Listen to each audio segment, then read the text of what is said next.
Woolgathering over here at Shady Haven. I feel like reciting a little poem by Ernest Thayer that I learned as an assignment in Mr. Tress' 8th grade English/literature class. And it's called Casey at the Bat. And it goes like this. The outlook wasn't brilliant for the Mudville Nine that day.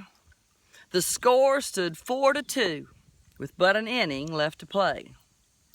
And so when Cooney died at first and Barrows did the same, a sickly silence fell upon the patrons of the game. A straggling few got up to go in deep despair. The rest clung to the hope which springs eternal in the human breast. They thought, if only Casey could but get a whack at that, we'd put up even money now with Casey at the bat. But Flynn preceded Casey, as did also Jimmy Blake. And the former was a hoodoo, and the latter was a cake.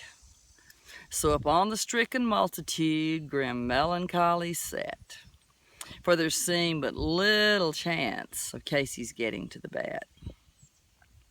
But Flynn let drive a single to the wonderment of all, and Blake, the most despised, tore the cover off the ball.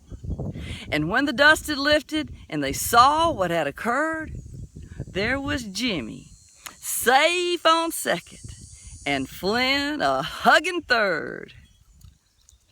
Then from 5,000 throats and more, there arose a lusty yell. It rumbled through the valley, it rattled in the dale. It bounded on the mountain and recoiled upon the flat. For Casey, mighty Casey, was advancing to the bat. There was ease in Casey's manner as he stepped into his place. There was pride in Casey's bearing and a smile on Casey's face. And when responding to the cheers, he lightly doffed his hat. No stranger in the crowd could doubt 'twas Casey at the bat. 10,000 eyes were on him when he rubbed his hands with dirt. 5,000 tongues applauded when he wiped them on his shirt. And while the writhing pitcher ground the ball into his hip, defiance gleamed in Casey's eye. A sneer curled Casey's lip. And now the leather-covered sphere came hurtling through the air, and Casey stood a-watching in haughty grandeur there.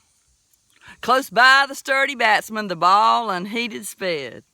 "That ain't my style," said Casey. "Strike one," the umpire said. From the benches black with people, there went up a muffled roar, like the beating of the storm waves on a stern and distant shore. "Kill him! Kill the umpire!" shouted someone in the stands. And it's likely they'd have killed him had not Casey raised his hand. With a smile of Christian charity, great Casey's visage shone. He calmed the rising tumult, and he bade the game go on.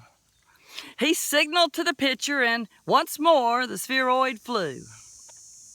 But Casey still ignored it, and the umpire said, "Strike two!"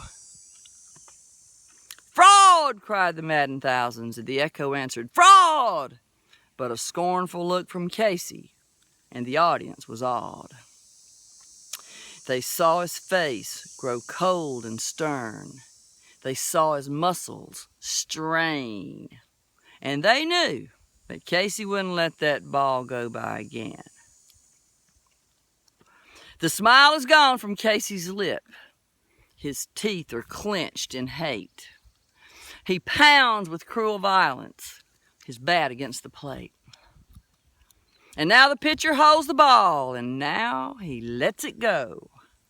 And now the air is shattered by the force of Casey's blow.